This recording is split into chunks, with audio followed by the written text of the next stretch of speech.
It's Thursday, the 4th of September. Welcome to the President's Daily Brief. I'm Mike Baker, your eyes and ears on the world stage. All right, let's get briefed. First up, President Trump unleashes on Vladimir Putin, Xi Jinping, and Kim Jong Un. Oh, there's a triumvirate, accusing the trio of conspiring against America after their show of unity in Beijing this week. Well, I'm pretty sure they'd agree with that assessment. I'll have the details. Later in the show, the UN is urging Tehran to strike a deal on inspections, warning that vital knowledge about Iran's nuclear program is already slipping away. Plus, a free speech fight breaks out in the UK after comedian Graham Linehan was arrested over social media posts criticizing trans activists. Now, as a dual British-U.S. citizen, I feel it's within my purview to ask, has the UK government completely lost the plot? And in today's back of the brief, a hot mic captures okay, I too am a hot mic, but I'm talking about a hot microphone. Captures a bizarre conversation between Vladimir Putin and Xi Jinping, during which the pair discussed organ transplants and human immortality. I'm not making that up. But first, today's PDB Spotlight. President Trump turned his attention to the authoritarian leaders of China, Russia, and North Korea on Wednesday as they gathered in Beijing for Chinese President Xi Jinping's massive and festive Victory Day parade. As we've been tracking on the PDB, Russian President Vladimir Putin and North Korean despot Kim Jong Un were in attendance for the day of military pageantry, which marked the 80th anniversary of Japan's surrender in World War II. While the parade, which featured a procession of missiles and drones and advanced weaponry and more than 10,000 troops, had been billed by Beijing as a special commemoration, it appeared to be more about sending a clear message to the West, namely that a bloc of authoritarian powers is prepared to defy the U.S. and Western allies, whether on the battlefield or on the international stage. President Trump is certainly taking it as a direct challenge to the U.S., taking to Truth Social, as he does, to express his displeasure. Trump sarcastically said, quote, "May President Xi and the wonderful people of China have a great and lasting day of celebration. Please give my warmest regards to Vladimir Putin and Kim Jong Un as you conspire against the United States of America," end quote. Absent from the celebration were any Western leaders, a notable omission for a parade commemorating Japan's surrender, as, if I'm not mistaken, I believe the U.S. and U.K. and Australia and Canada and New Zealand and others played a rather significant leading role in defeating Imperial Japan during World War II. But apparently, President Xi didn't feel that way. President Trump seized on this fact, noting the massive amount of support and blood that the U.S. gave China in order to help free them from a, quote, very unfriendly foreign invader. He added, quote, "Many Americans died in China's quest for victory and glory. I hope that they are rightfully honored and remembered for their bravery and sacrifice," end quote. Now, if you are wondering, Xi and company glossed over that inconvenient history during Wednesday's proceedings. Instead, Xi, flanked by Putin and Kim, gave a brief address commemorating the victims of Japan's occupation and called for, without a hint of irony, the eradication of the root causes of global conflict, lest history repeat itself. Apparently, Xi was unaware that Putin, standing right next to him, is a root cause of global conflict. Not to mention Xi's increased harassment of Taiwan and military aggression in the South China Sea, but maybe I'm just sounding churlish now. The parade showed off a wide-ranging arsenal of munitions and military hardware, as well as next-generation weapons, like China's hypersonic anti-ship missiles, capable of sinking U.S. aircraft carriers in the Pacific. Given the display, it feels like Xi and his friends are the ones who need to remember the lessons of World War II, although, between you and me, I don't think self-reflection or self-awareness is their strong suit. So, aside from Truth Social posts, how is President Trump responding to this unified display by America's most powerful adversaries? For now, well, with continued appeals for diplomacy alongside some vague threats. It's worth remembering that when it comes to China, the U.S. is still locked in high-stakes trade negotiations with the Chinese Communist Party, and Trump doesn't want to disrupt those delicate efforts. With North Korea, Trump has reiterated in recent weeks his desire to meet with Kim, echoing the direct diplomacy of his first term, though the Hermit Kingdom bolstered now by their wartime alliance with Russia, has not returned his diplomatic overtures.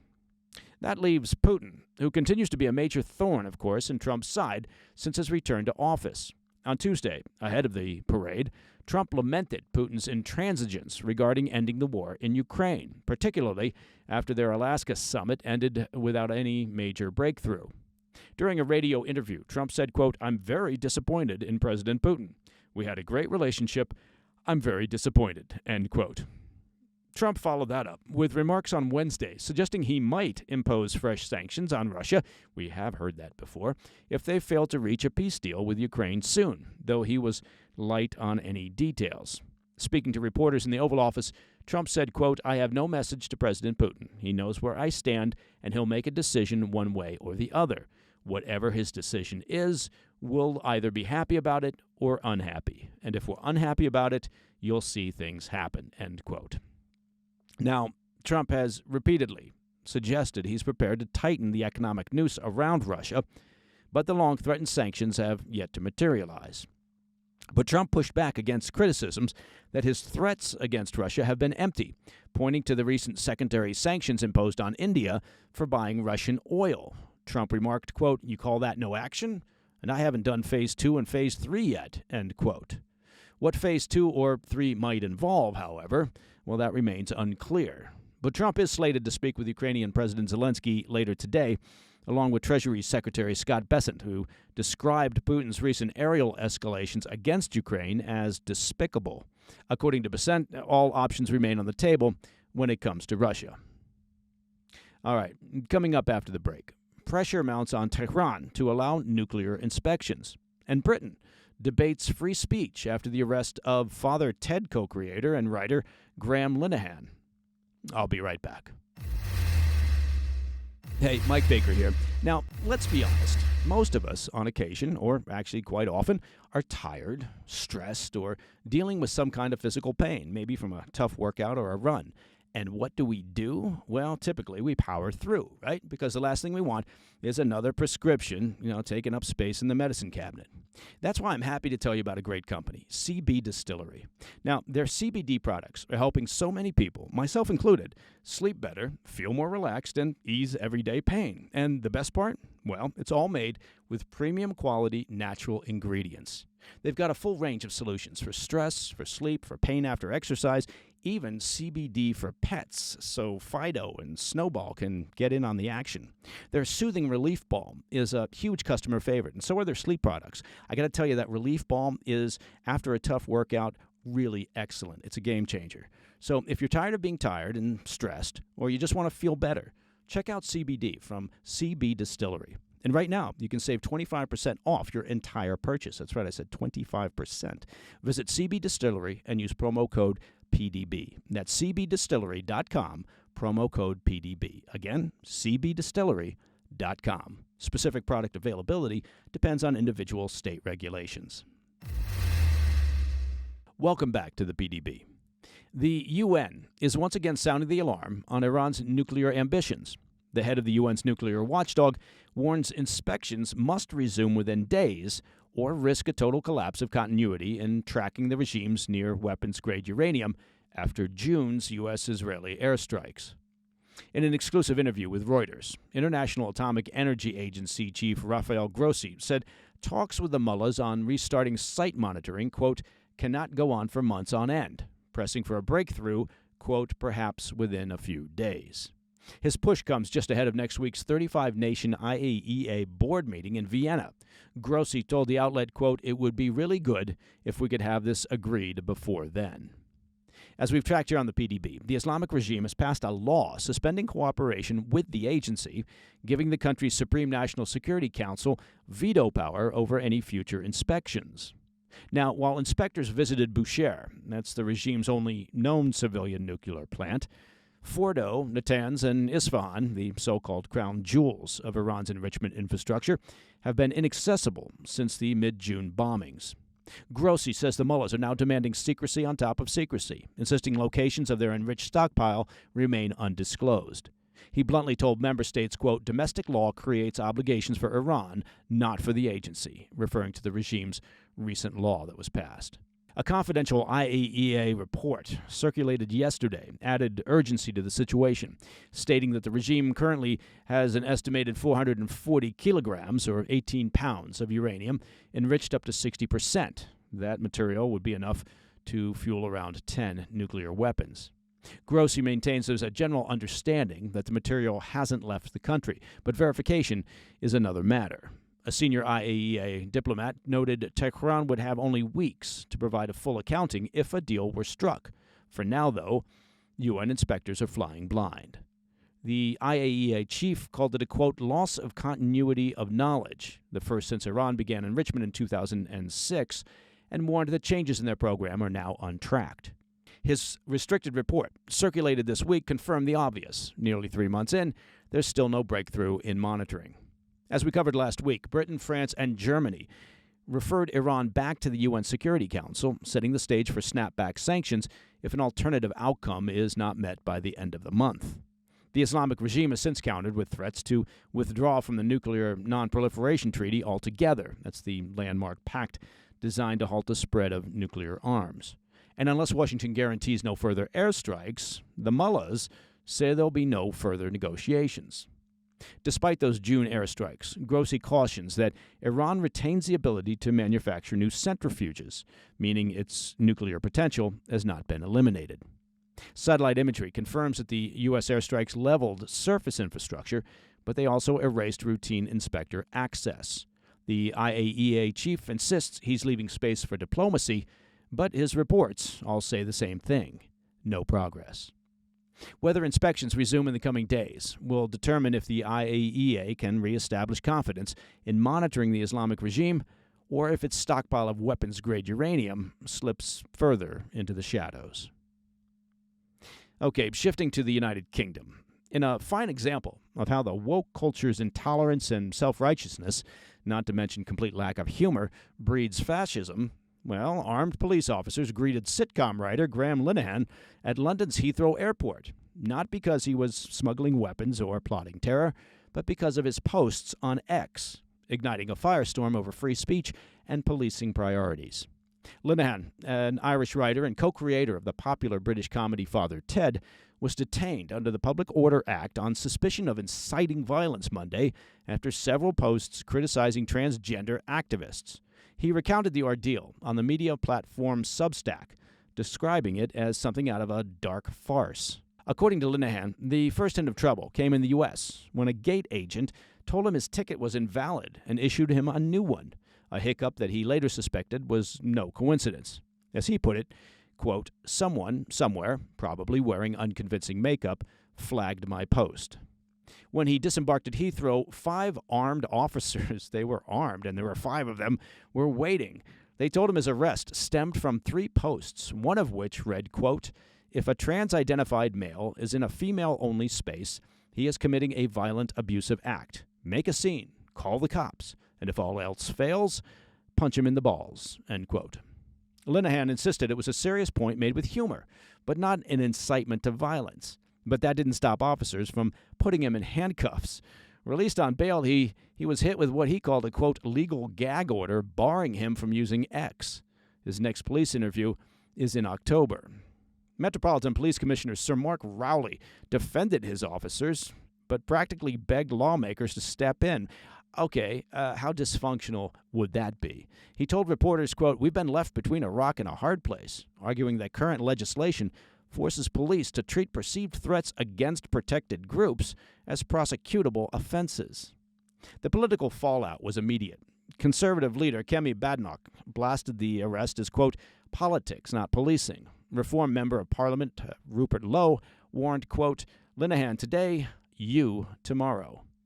Conservative Party MP Neil O'Brien called Britain, quote, a total laughingstock. And Nigel Farage asked rhetorically, quote, at what point did we become North Korea? Even Vice President J.D. Vance piled on, calling the episode proof that free speech in Europe is, quote, in retreat. The literary world closed ranks too. Harry Potter creator and writer J.K. Rowling slammed the arrest as, quote, totalitarianism and utterly deplorable, before posting, earmuffs, kids, quote, what the fuck has the UK become? The Free Speech Union pledged to bankroll Linehan's legal defense, mocking police priorities, as only 1 in 5 UK shoplifting cases are solved, 3/4 of burglary cases are abandoned, but 5 armed officers were dispatched for a joke. Linehan himself framed the matter as evidence of a deeper woke rot.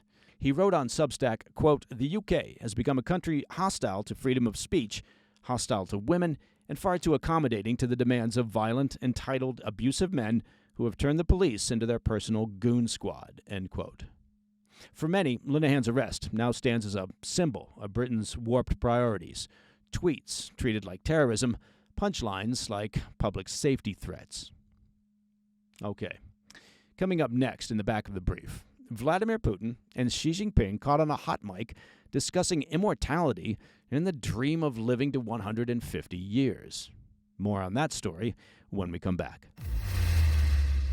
Hey, Mike Baker here. Let me take just a moment of your time to talk about protecting your hard-earned assets. Now, when you look around the world and you hear about, say, inflation worries, or maybe when you hear about the national debt in the U.S. being over $37 trillion, or perhaps you look around and you just see a fair amount of global uncertainty, do you ever think to yourself, now would be a good time to buy some gold? Well, that is a logical thought.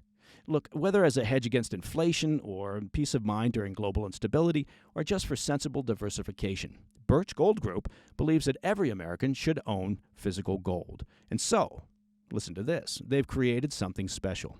Until the 30th of September, until the end of this month, if you're a first-time gold buyer, Birch Gold's offering a rebate of up to $10,000 in free metals on qualifying purchases. To claim eligibility and start the process, just request an information kit now. Text PDB to 989-898. Plus, Birch Gold can help you roll an existing IRA or a 401k into an IRA in gold, and you'll still be eligible for a rebate in free metals of up to $10,000. Find out why Birch Gold is trusted by tens of thousands of customers. Talk to a Birch Gold consultant today. And if you're a first-time buyer, take advantage of a rebate up to $10,000 when you purchase by September 30th. Text PDB to 989-898. Claim your eligibility and get your free information kit. Again, text PDB to 989-898. In today's Back of the Brief, I want to end the show today by returning to our coverage of Wednesday's big authoritarian blowout in Beijing, where Xi Jinping, Vladimir Putin, and Kim Jong Un presented themselves as architects of a rival world order to the West. Amid all that glad-handing and marching and military flexing, a hot mic picked up a bizarre and rather disturbing exchange between Xi and Putin, offering a unique view into what can only be described as their shared megalomania. According to our report from the New York Post, the aging dictators were heard discussing leaps in anti-aging technology and the possibility of achieving immortality. The hot mic moment was captured as Putin, Xi, and Kim walked together during China's massive military parade, marking the 80th anniversary of Japan's defeat in World War II. On a live-stream broadcast on Chinese state media, Putin's translator could be heard saying, quote, "Biotechnology is continuously developing. Human organs can be continuously transplanted. The longer you live, the younger you become." Putin reportedly added, quote, "You can even achieve immortality." It appears Xi also has a keen interest in this subject. His translator reportedly responded by saying, quote, "Some predict that in this century, humans may live to 150 years old. Earlier, people rarely lived to 70, but these days, at 70 years, you are still a child." Putin and Xi are both 72 years old now, definitely the age at which fellas start thinking about organ transplants and immortality.